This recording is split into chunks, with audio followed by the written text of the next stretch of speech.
Hi అండి, అందరికీ నమస్తే. ఏంటంటే మన జీవన విధానంలో ఏంటంటే పొద్దున్న లేచి కాంచి ఉరుగులు పరుగులు, పొద్దున్నే పరిగెట్టుకొని వెళ్ళడం, తర్వాత డ్యూటీ చేసుకోవడం, సాయంత్రము 5:30 6 డ్యూటీ చేయడం. ఇక మన జీవితం అంతా ఇలాగే గడిచిపోతుంది.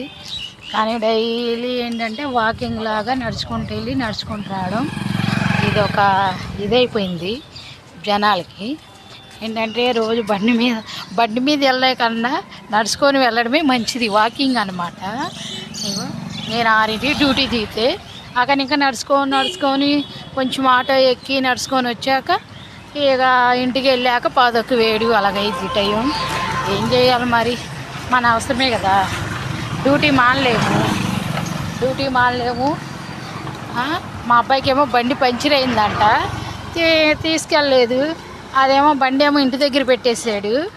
ఇంకా సరేలా అని నడుచుకుంటా వెళ్తా ఉన్నానమాట ఇంటికి. సూటికి నేర్చుకుందాం అనుకున్నా కానీ కుదరట్లేదు. నేర్చుకోవాలి, ఎందుకంటే చాలా దూరం అండి డ్యూటీ కూడా. మామూలుగా అయితే 3 ఆటోలు మారాల్సి వస్తుంది. కానీ ఏంటంటే ఇప్పుడు ఆటోలు ఎందుకులే, ఆటోలకు డబ్బులు దండగా అనుకున్నట్టుగా నడుచుకుంటూ వెళ్ళిపోతానన్నమాట. ఇంకా వెళ్తూనే ఉన్నా, టైం పట్టిద్ది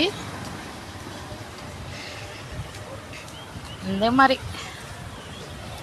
అందరూ మంచిగా ఉన్నారా? నా యూట్యూబ్ ఆదరించిన వాళ్ళందరికీ నమస్తే. మీరు కూడా మంచిగా ఉండాలని.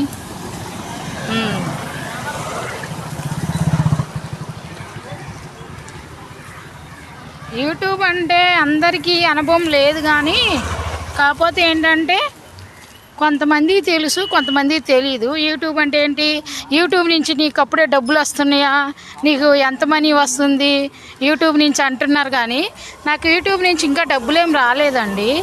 వీడియోలు అయితే చేస్తున్నా కానీ డబ్బులు అయితే రాలేదు.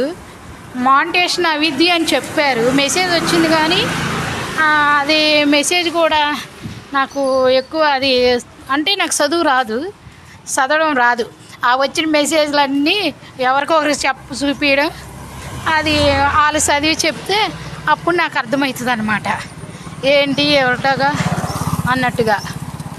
అంతేగాని నాకై నేనేమీ చదవలేను. అవి హిందీలో ఉంటాయి కదా, మామూలుగా నేను చేసే వాళ్ళందరూ హిందీ వాళ్ళే, తెలుగు వాళ్ళు కాదు. అందుకని